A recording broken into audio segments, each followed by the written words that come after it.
A blinking green light on your Rogers Xfinity Doorbell camera typically indicates a problem with pairing or power. Slow blinking usually means the camera is in pairing mode, ready to connect to your Wi-Fi and Xfinity Home app. Rapid blinking, however, often signals a power issue, low battery or insufficient voltage, or a connectivity failure.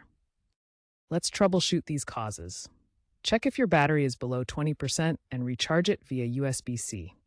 If wired, ensure your doorbell transformer is providing the correct voltage, 16 to 24 volts. First, try a soft reset by holding the reset button on the back of the camera for about 10 seconds until the light turns off and on again. Next, open the Xfinity Home app and try repairing the device.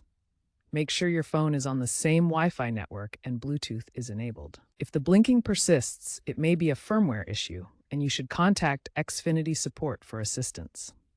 Also, check for app updates, as outdated versions can cause connectivity problems. Moving your router closer can resolve poor signal strength issues.